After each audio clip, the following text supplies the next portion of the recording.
বাসায় পিৎজা বানানো হচ্ছে আজকাল ঘন ঘন, কারণ বাচ্চারা ভাত খেতে চায় না আর পিৎজা খায়। এখন আমরা বুদ্ধি করেছি সেটা হচ্ছে যে পিৎজার যে মন্ডটা থাকে না, খামির থাকে, কি বলে যেটা সাদা পার্টটা নিচে ময়দা টাইপের, তো এটাতে আমরা ময়দা না দিয়ে এটার মধ্যেই পুষ্টিকর এমন এমন জিনিস দিয়ে সেই জিনিসটাকে বানাবো যাতে এইটার মাধ্যমেই পিৎজার মাধ্যমেই অনেকখানি পুষ্টি ঢুকে যায়। তো এখন আমরা আপনাদেরকে বলবো, এই যে মন্ডটা অলরেডি আমাদের বাসায় গতকালকে 10-12টা পিৎজা বানানো হয়েছে, আজকেও বানানো হচ্ছে।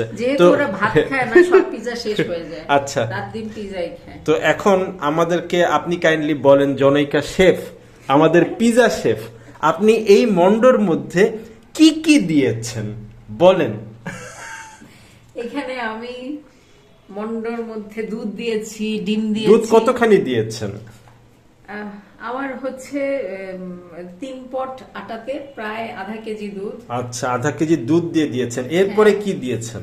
তারপর হচ্ছে ডিম 2টা, বাটার আছে, এক কথায় দুধ দিয়েছেন, ডিম দিয়েছেন, বাটার দিয়েছেন, ঘি দিয়েছেন, তারপরে পনিরও দিয়েছেন আমি যেটুকু দেখেছি। তারপরে বাদাম গুঁড়া করে, বাদামও গুঁড়া করে দিয়েছেন। আর কি কি দিয়েছেন? আর নরমালি যেটা ইস্ট, তারপর তেল, চিনি, লবণ, ঘিও দিয়েছেন। ঘিয়ের কথা বলেছেন নাকি? ঘি, বাটার তো বললামই। হ্যাঁ, এক কথায় মানে যা যা পুষ্টিকর আছে সবকিছু এটার মধ্যেই দিয়ে দিয়েছে। আবার এটার উপরে যেটা দেওয়া হয় পিৎজার উপরে, মাংস আর কি কি জানি, মাংস, ভেজিটেবল যা যা আছে, সেখানেও আবার চিজ থাকবে। চিজ দেওয়া। তারপর ওইখানেও আমি মানে করে দুধ ঢুকিয়ে দিয়েছি, মানে ঢুকে দিয়েছি। তো এক কথায় পুষ্টিকর, নিউট্রিশাস, হাইজেনিক এবং কি বলে সবজি খাই, হেলদি পিৎজা।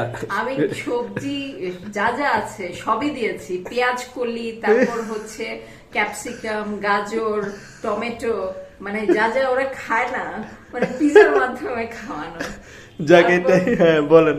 তারপর পনির তো আছেই, পনির, তারপর চিকেন, এগুলি তো দিয়েছি। তো আর সসেজ দেন নাকি? ওটা সসেজ তো মনে হয় অরিজিনাল চিকেনই আমরা কেটে কেটে দিচ্ছি, অরিজিনাল চিকেনই দিচ্ছি।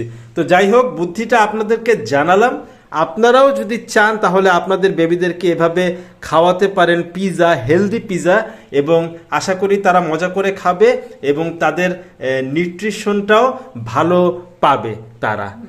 ঠিক আছে, তাহলে আজকে যাই। আমাদের শেফ আপু, ভাবি, কি বলবো, তাহলে যাই আজকে আমাদের শেফ ফ্রম আমাদের বাসার হাউস কিচেন।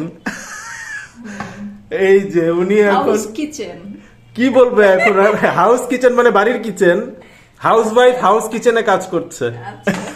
আচ্ছা, তো এখন ও তাহলে বেলনি দিয়ে পিৎজার কি বলে ওইটা, পিৎজার রুটি বানানো হচ্ছে। ও অলরেডি ওভেনে আরো পিৎজা তৈরি হচ্ছে, সেটা দেখাচ্ছি। আচ্ছা, সেটা দেখাবো, আবার কখন দেখাবো। ও মা, এখানে পিৎজা হচ্ছে অলরেডি। যাই হোক, ভালো তো। আর আপু ভাবি বললাম কারণ আপনি হচ্ছেন দর্শকদের আপু ভাবি, তো দর্শকদের অ্যাঙ্গেল থেকে বললাম। আর আমাদের ক্ষেত্রে আপনি হচ্ছেন কি বলবো, হাউস শেফ।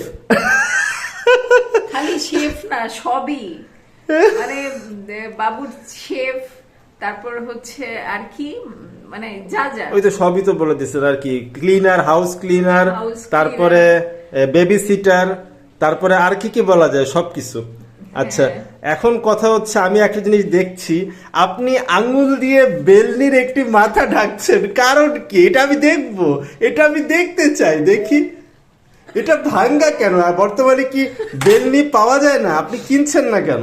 নাকি দীর্ঘদিন যাবত এটা অবহেলিত অবস্থায় ছিল, যে কারণে আর কিনতেই মন চাচ্ছিল না, সেটা দিয়ে কাজ চালাচ্ছেন? না আসলে কি বেলনিগুলি কি এখন বর্তমানে কিনতে পাওয়া যায় না নাকি? এটা যদি অনেক আগের এবং অনেক মজবুত, এটা দিয়ে কয়েকদিন আগে অনেক ওই যে পাতিলের আয়রনও তুলছি বাড়ি দিয়ে, তাও দেখা যায় এটা সুন্দর আছে, ভালো আছে। এখন কথা হচ্ছে এগুলি কি আসলে বর্তমানে না, কিনতে এটা পাওয়া যায় না? কেন পাওয়া যাবে না? পাওয়া যায়, কিন্তু আমি তাহলে আসলে কিনছেন না মনে কেন? থাকে না কিনতে টিনতে। আলসেমি ধরে গেছে। তো আপনার একটা এই বেলনির একটা মাথা যে লম্বা আর একটা যে ছোট, ওইটাতে আমার এটা দিয়ে অসুবিধা হয় না, এটা দিয়ে এটা নাড়তে দিয়েই সমস্যা হয় না না? এটা দিয়েই হয়ে যায়। প্র্যাকটিস হয়ে যায়। তো আপনি একদিক দিয়ে অল্প ধরেন, একদিক দিয়ে বেশি ধরেন, ধরে তারপরে নাড়া দেন, এটা প্র্যাকটিস হয়ে যায়। মানে প্র্যাকটিসের কারণে আপনি পারছেন, কোনো সমস্যা হচ্ছে না। কিন্তু সমস্যা নাই, আমি এটা যেহেতু নোটিস করলাম, আগামীতে আমি এই খুব শীঘ্রই একটি সুন্দর বেলনি কিনে ফেলবো এবং দর্শকরা নতুন বেলনি দেখবে আশা করা যায়। ঠিক আছে, এখন তাহলে বাই বলে দেন দর্শকদেরকে। বাই। আর আপনারা বাচ্চাদেরকে এরকম ভাবে পিৎজা বানিয়ে খাওয়াতে পারেন, বাচ্চাদের নিউট্রিশনাল ভ্যালুটা ঠিক থাকবে, বাচ্চারা ভালো নিউট্রিশন পাবে আশা করা যায়। ঠিক আছে, যাই তাহলে। আসসালামু আলাইকুম, take care, bye, thank you. আসসালামু আলাইকুম। বানাও বানাও।